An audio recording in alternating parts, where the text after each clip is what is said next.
My MotoGP weekend was set up for success until Frankie Morbidelli came calling. This is I Told You So Tuesday.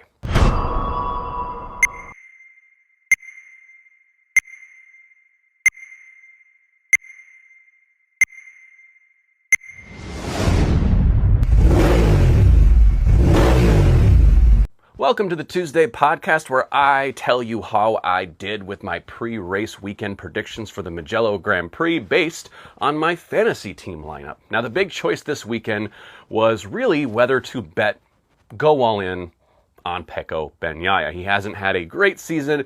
We saw some fixes in Aragon, and could he be in the top two, earn his way into my top two in the fantasy? Because it was his home race at Mugello. He's very good. I think he's won like 3 back-to-back races there. He's always competitive. Was this the weekend he could actually storm to the top? And judging from Friday practice, I did think long and hard about putting Pecco in my top two.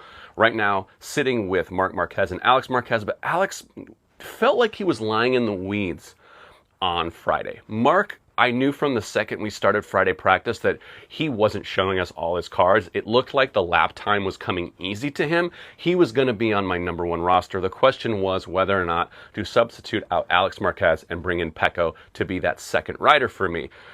And at the end of the day, to me, it just looked like Pecco was having a hard time putting in those fast laps. Where Marc Marquez, it was coming easy. I knew he had time in the bag. I knew he was going to go faster in qualifying. No question. It just looked like he was riding around so comfortable. And Pecco just wasn't. Even though he was kind of hovering around in the top 3, I didn't trust him. And so I went a little bit out on a limb, which is weird to say because Alex Marquez has finished second in so many of the sprints and Grand Prix this year, right behind his brother.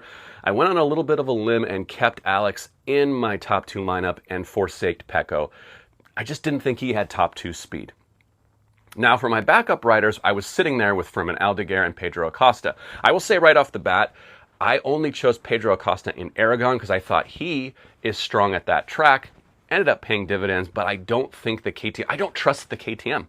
I just don't trust them yet. I don't think they can hammer out results. Now, I'm going to follow up that by saying I pulled Pedro Acosta off my team and put Maverick Viñales on my fantasy team. Yeah, I don't trust the KTM, but sometimes I trust the riders on the machinery. And Maverick has been pretty fast at these types of tracks. The fast, the flowing, the high speed. We know the straight at Mugello is very long. KTM holds the all-time top speed record. And Maverick's very quick. And it seems like he's got a pretty good run of form. He's starting to feel that bike out a little bit. And when Maverick's comfortable, he's very dangerous. So I went ahead, pulled Pedro Acosta, put Maverick Viñales on my team. So that left me with Fermin Aldeguer, who kind of was nowhere in practice.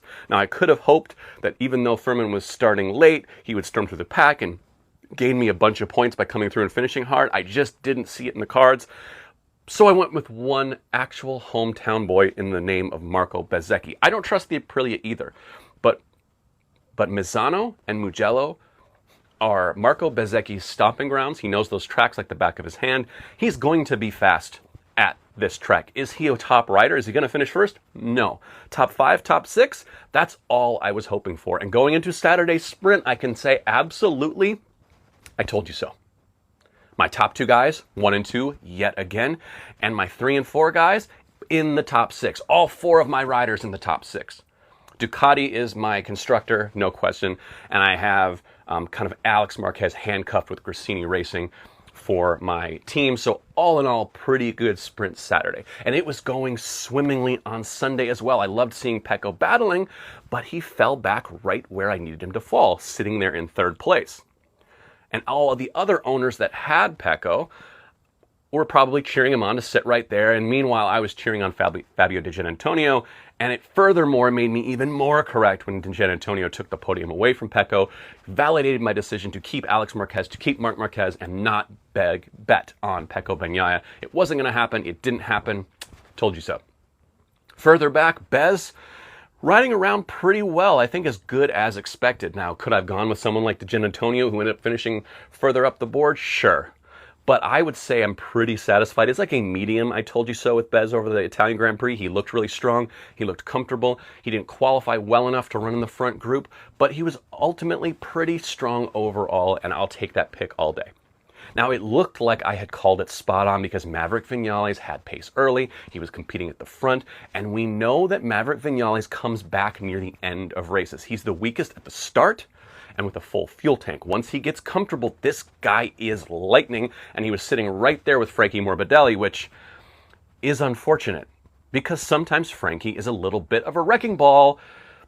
And the reason I can't say I told you so about Maverick Vinales this weekend is because Frankie Morbidelli put him in the gravel trap with a stupid, stupid bonehead bowling ball move.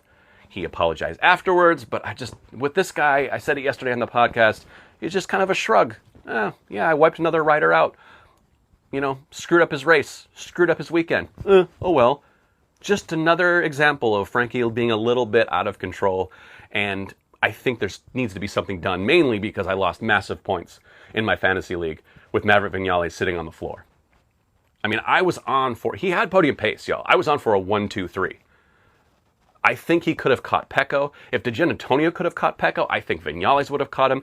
Would he have beaten out Fabio De Giannantonio? I don't know, but he would at least been up there fighting in the top 4. Once again, I think I would have had all 4 of my riders in the top 6.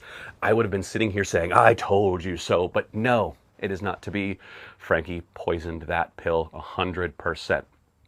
Now, the thing also that I'd said to friends, I didn't say online, so you can just take my word for it if you want, is that I didn't think Aldeguer was going to have that strong of a weekend, his first weekend back. And qualifying, I think it was in 20th or 21st. He kind of proved me right. I told you so there.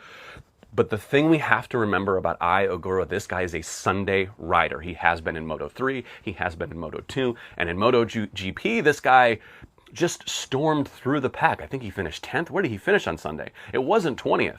This guy gained a heap of points. And so if you're playing MotoGP Fantasy, he's not a bad bet for points, even if he qualifies further down the grid. He's super cheap to take, which means you can spend a lot of money on other riders, and he's just going to come forward. And I think maybe that should be my strategy going forward, is taking someone really, really cheap and then loading up my roster, being able to take Pecco as my third rider, being able to take someone like De Giannantonio as my third rider, and then saving a bunch of money on Aldeguer and then hoping that he comes through in the full-length Grand Prix on a Sunday, which he seems to always do no matter where he starts. It feels like this guy is going to earn your points. I can't say I told you so about him this weekend in Mugello, because I totally did not. I did not see him coming through from 20th, 21st on the grid all the way up into the front half. I didn't see that coming. I should have. I did not. I'm a huge fan. Sorry for doubting you. Drinks are on me next time we meet up in Austin. Well, that does it kind of about I Told You So Tuesday. I mean, it's kind of a lackluster weekend for I Told You So because I was pretty much bang on, except for Frankie Morbidelli. But anyway, I'm not really that angry about it. I sit 4th place in my league here, and I moved up a bunch of places in the U.S. league. I think I'm now in the 600s among the 5,000 people that are playing. So I'm creeping up the leaderboard, and I got to figure out a way to punch into that top 2 or 3 in my own personal league here that I'm in with a fellow TikTok creator, Moto Lou. So shout out to her for starting that league, and I'm not doing too bad. I'll take 4th place in my first year playing MotoGP Fantasy. Helps me with the whole I Told You So gig.